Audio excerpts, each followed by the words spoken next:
If you've ever made a box braid bracelet at camp or a lanyard out of plastic lacing, you are going to already know how to do a project like this. This bracelet is a total offshoot from making those kinds of camp crafts, but it has a grown-up spin. And it's really simple to do, and when you add charms and things like this, you can really give it an even more high-end look, and I just love the idea that it's something that everybody learned when they were kids. So let's take a look at how you get started. The first thing that you're going to do is take some thicker cording. This is belting lace, so it's 3 millimeters thick, and it comes in lots of different colors.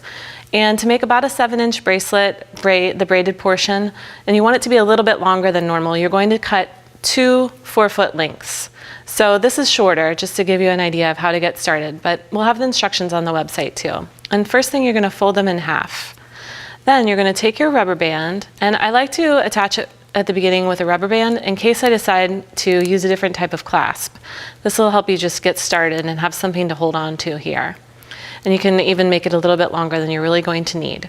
So the first thing that you do is take your cords and separate them out so that you have kind of a square shape.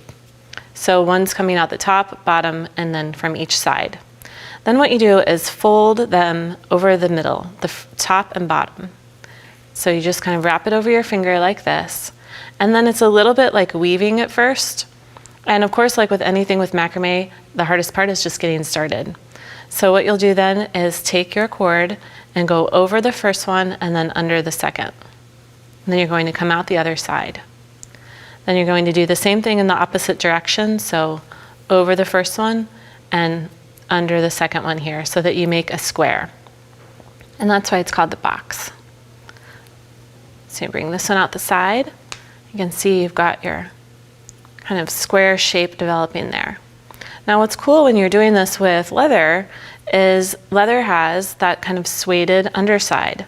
So you've got this really nice shiny surface on one side and then the suede on the other side, and that becomes part of your design. So it really becomes a part of the kind of stripe pattern that starts happening once you do your knotting.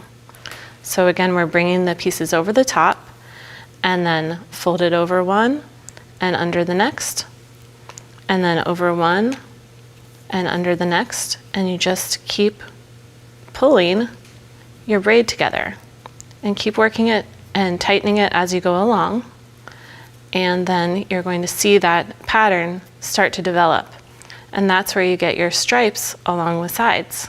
So you see on this one that I already have finished, you've got your suede part and your shiny part, and they just line up like that. And then when you get finished, you have your box crossing here in the middle, and then you're ready to glue on a clasp.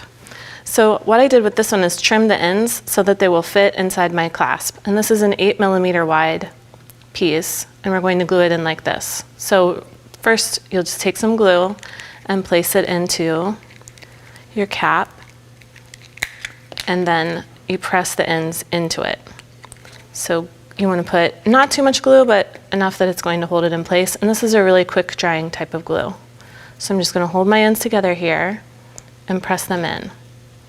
Make sure that you get each piece inside, like that. All right, so then let this dry. Then I also added some charms, and you can glue using some jeweler's cement, put a little bit of glue in here and use a little crystal rivoli, and then use a jump ring to attach it at the clasp. So just bring your ring, and I'm just going to grab my chain nose pliers and my flat nose, and always turning my rings open to the side, and then you would just hook this through here and place it on right here at the clasp. Then you can also do your beaded head pin if you wanted to create some other little dangles here. You can string beads onto a pin, make your loop, and attach it. You can even use this section as the focal element on a necklace if you wanted to. Instead of creating a bracelet, you could bring your chain and attach this to each end of your bracelet. Of course, I would glue my other end on here.